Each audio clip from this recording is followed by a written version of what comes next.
আপনারা দেখছেন বেঙ্গল লিবার্টি, আপনাদের সঙ্গে আমি রয়েছে তুলিকা রায়। আজ সুপ্রিম কোর্টে মুখ খুলল রাজ্য সরকারের। তার কারণ সুপ্রিম কোর্ট আইপ্যাক ইডির যে মামলা, সেই মামলায় ইতিমধ্যেই নির্দেশ জারি করেছে আগামী 2 সপ্তাহের মধ্যে রিপোর্ট তলব করতে হবে। যেখানে 8ই জানুয়ারি যে ঘটনা ঘটেছে, সেই ঘটনার পুঙ্খানুপুঙ্খ সিসিটিভি ফুটেজ সংরক্ষণ করতে হবে, যা পেশ করতে হবে আগামী যে শুনানি, অর্থাৎ 3রা ফেব্রুয়ারি যে শুনানি রয়েছে সুপ্রিম কোর্টে, সেই শুনানির দিন।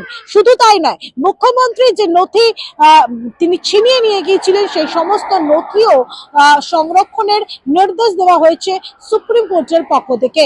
এছাড়াও 8ই জানুয়ারি যেভাবে শেক্সপিয়ার সরণি থানা এবং ইলেকট্রনিক্স কমপ্লেক্স থানা, এই দুটি থানায় যেভাবে মোট 4টি এফআইআর করা হয়েছে এনফোর্সমেন্ট ডিরেক্টরেটের অফিসারদের বিরুদ্ধে, সেই 4টি এফআইআর এর ওপরেও স্থগিতাদেশ দিল সুপ্রিম কোর্ট। এবং এ ঘটনার পরিপ্রেক্ষিতে কার্যত উষ্মা প্রকাশ করেছেন কল্যাণ Bandyopadhyay. Whenever in a non-BJP state, central agency will interfere with the political party just before election, that is also not good. Correct? Similarly, if the central agency works and the state agency interferes, that is also not good. So maintaining this cooperative federalism is not the duty only of the state, it is also duty of the central government. Right? There were two parties there. You have to accept the two part. Every time, whenever in non-BJP state,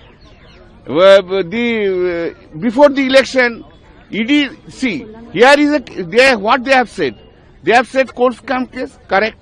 We don't have anything to say. 2,700, we have nothing to. They have given the list of dates.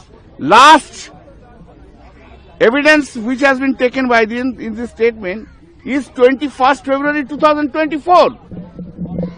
Thereafter he was sleeping altogether. Now when the election is forthcoming, then he was jumping upon. ED is jumping upon. That is also the question, no? যিনি তৃণমূলের আইনজীবী, যিনি এই supreme কোর্টের যে শুনানি ছিল, যে শুনানিতে তিনি হাজির ছিলেন এবং পরবর্তীকালে এই গোটা ঘটনা, সুপ্রিম কোর্টের নির্দেশ, সমস্ত কিছুতেই যেরকম একদিকে উষ্মা প্রকাশ করেছেন, কিন্তু এই সুপ্রিম কোর্টের যে আজকের যে শুনানি, সেই শুনানিতে একাধিক প্রসঙ্গ উত্থাপন হয়, যেখানে মুখ্যমন্ত্রী মমতা বন্দ্যোপাধ্যায় যেভাবে ফাইল ছিনিয়ে নিয়ে চলে যান, যেভাবে একের পর এক মামলায় কার্যত বিদ্ধ করার চেষ্টা করা হয়, এনফোর্সমেন্ট ডিরেক্টরেটের অফিসারদের তদন্ত বাধা দেওয়ার অভিযোগ করা হয়, এই একগুচ্ছ যে সওয়াল জবাব, সেই সওয়াল জবাব হয় সুপ্রিম কোর্টে। এবং অবশেষে প্রায় 2 থেকে 2.5 ঘন্টার যে শুনানি পর্ব শেষের পর সুপ্রিম কোর্ট সেই ইডির যে মামলায় যে সিবিআই তদন্তের যে দাবি জানিয়েছে, সেই মামলার পরিপ্রেক্ষিতে ইতিমধ্যেই আগামী 2 সপ্তাহের মধ্যে রিপোর্ট তলব করা হয়েছে।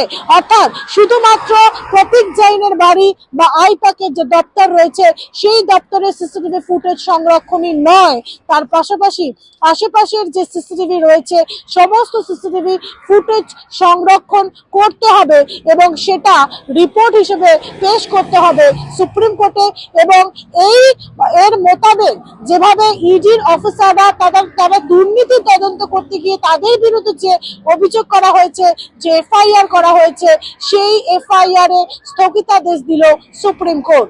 আপনারা দেখছিলেন এতক্ষণ বেঙ্গল লিবার্টি, এবং এই ভিডিওটা ভালো লাগলে অবশ্যই লাইক, কমেন্ট, শেয়ার এবং সাবস্ক্রাইব করতে ভুলবেন না। www.bengalliberty.com এ আপনাদের জন্য সমস্ত খবর সাজানো রয়েছে।